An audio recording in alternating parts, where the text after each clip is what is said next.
All right, everybody, welcome back for another deep dive. Yeah, excited for this one. So today we're going to be talking about self-determination, Oh, yeah. which I think is a pretty important topic. Absolutely. And the interesting thing is that we're actually basing this whole deep dive on just one source. Oh, wow. So it's a single source deep dive. Okay. And this is a motivational speech that we found by Teru Nakashima. Mm-hmm. And he talks about self-determination as like a flower that blooms. Okay. And that you have to kind of like, Cultivate. yeah, cultivate it and work at it and stuff. I like that analogy. So it's not something that we're just like born with. Right. You're not just like, oh, I'm self-determined. Exactly. Great. You have to work for it. You got to put in the work. So Yeah. But I think that's actually kind of a good analogy. I think so too. So let's kind of jump into some of the things that he talks about. Sounds good. So one of the things I thought was really interesting was he was talking about like your morning ritual. Yeah. And how like the first 15 minutes of your day, you just kind of like... Be intentional. Yeah, be intentional and spend that time like thinking about what kind of day you want to have. Exactly. Like literally like asking yourself that question. What kind of day do I want to have? Yeah. Yeah. And I thought that was kind of an interesting concept because... I think a lot of times we just wake up and we're just... Yeah, you just kind of like... Go. Yeah, you're just like reacting to whatever happens. You're just putting up fires. Right. And like, I know like my morning ritual is like, check my email. Yeah. You know, and it's like... You're already like... Yeah, I'm already like... on someone else's agenda. Yes, exactly. Before you even have a chance to think about what you want to accomplish. Right. And so I think his point was like kind of the opposite of that is like... Like set an intention for your day. Yeah, like choose how you want to feel. Choose how you want to feel. What kind of energy do you want to bring to the day? Exactly. So yeah, I think that's a really powerful practice. Yeah. And I think it kind of ties into that whole idea of like self-determination. Yeah, absolutely. Because you're like making that conscious choice. Instead of being reactive. Right. You're being proactive. Yes. You're saying, this is the kind of day I want to have, and then you're... And you're not letting like the day determine how you're going to feel. Exactly. You're choosing. Yeah. So another thing that I thought was really interesting that he talked about was he had this concept of a reverse vision map. Ooh, that's a good one. And it was basically like, imagine yourself a year from now. Okay. And like, what do you want to be doing? Yeah. What do you want to be like? What does that person look like? Yeah, what does that person look like? Like, what are all the things that you want to have accomplished in that year? Mm-hmm. And then kind of like work backwards from there. Right. And like figure out what are the steps that you need to take. So it's kind of like setting a goal Yeah. and then reverse engineering. Yes, exactly. Reverse engineering it. I love it. And he actually talked about like creating like an actual like map. Yeah, you can do that. You do it like... You could have like a vision board. Yeah, a vision board or like even like a mind map. Right. You know, where you're like, okay, this is my goal and these are all the things that I need to do to get there. I think the important thing is to like have something visual. Yeah. That you can refer back to. To keep you on track. Yeah. Because it's easy to like have that vision in your head. Oh, yeah. But then like, you know, day-to-day life gets in the way. Exactly. And you're like, oh, I forgot about that thing I was going to do. Right. So I think that was like a really important point that he made. Yeah, I think so too. Okay, so let's talk about decision-making. Okay. Because I know that's something that I struggle with. We all do. Yeah, I think a lot of people do. It's hard, and I'm like a classic overthinker. Oh, yeah. You know, I'm like weighing all the pros and cons. You get stuck in analysis paralysis. Yes, exactly. Yeah. And so he had this interesting technique that I've never heard before. Okay, what is it? He called it the decision-making timer. Okay. And he basically said, like, set a timer for 3 minutes. Okay. And whatever decision you're trying to make, Just make it. you have to make it in those 3 minutes. Okay.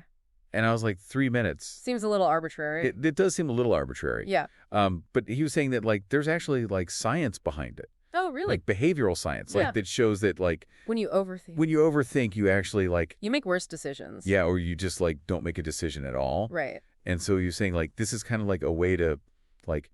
force yourself to just take action. Yes. Yeah. To like overcome that fear of making the wrong choice. Right. Because sometimes any decision is better than no decision. Right. Exactly. Yeah. And he was also saying like, it's kind of like a way to like build your confidence. Oh, yeah. Because you're you're practicing making decisions. Yeah. You're practicing making decisions. Yeah. And even if some of them aren't perfect, you're like, okay, I made a decision. I did it. I did it. And I moved on. And you learn from it. And I learned from it. Exactly. You know, so. I like that. Yeah. It's like a muscle. Yeah. You know? Totally. Yeah, gotta work it out. You got to work it out. Yeah. Okay, so another thing that I thought was really powerful that he talked about was this analogy of the growing tree of choices. Ooh, yeah, that's a good one. And he was basically saying, like, imagine all of the choices in your life as like branches on a tree. Okay. And so every time you make a choice, You're going down a different you're branch. going down a different branch, Yeah. and that branch leads to like a different version of yourself. Right. So it's kind of like choose your own adventure. I love that in it. All right. Yeah. Yeah. But it's like real life, Yeah. you know? It has real consequences. Real consequences. Yeah. And what I thought was interesting was he was saying, like, it's not just about, like, the end result. Right. Like, what do you achieve at the end of that branch? It's about the journal. It's about the journey. The growth. The experiences. Like, what are you learning along the way? Yeah, what skills are you developing? Yeah, what challenges are you overcoming? What kind of person are you becoming? Right. And so, like, even if a decision Doesn't work out. doesn't lead to the perfect outcome, Right. it's like you still learned something. You still grew. You still, like, developed as a person. Exactly. And I think that's, like, a really important part of self-determination. I agree. It's, like, being able to, like... Take risks. Yeah, and, like, be okay with the fact that, like, not every decision you make is going to be the right one. Yeah. But you can still learn from it. Absolutely. So the last thing that I wanted to touch on was he talked about this thing called the decision diary. Okay. And I'll admit, I thought this one was a little bit like woo-woo at first. I see. But then I was like, okay, maybe there's something to this. Okay, what is it? So basically, he was saying, like, at the end of every day, Mm-hmm. you should, like, write down 3 decisions that you made that day, Okay. and then, like, reflect on whether those decisions were, like, aligned with your true self. Ooh, that's a tough one. Right. How do you even define your true self? Like, that's what I was thinking. I was like, what is my true self? Yeah, it's a kind of a nebulous concept. is. But I think it's really about, like, what are your values? Yeah. What are your passions? Like, what's important to you? What's important to you? What Yeah. do you want to achieve in life?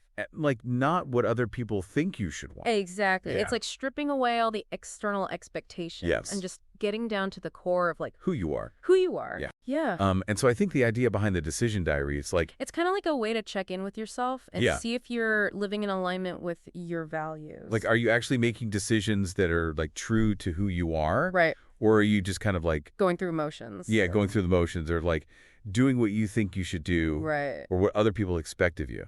I think it's also a good way to, like, identify patterns in your decision making. Oh, yeah. You know, like, if you notice that you're consistently making decisions that make you feel bad Yeah. or that are not aligned with your values, Then maybe you need to, like, reevaluate something. right. Yeah. Like, maybe you need to change your approach, Yeah. or maybe you need to, like, set some boundaries. Or maybe you're just, like, in the wrong job. Yeah, possibly. Yeah. Or the wrong relationship. Yeah. Yeah.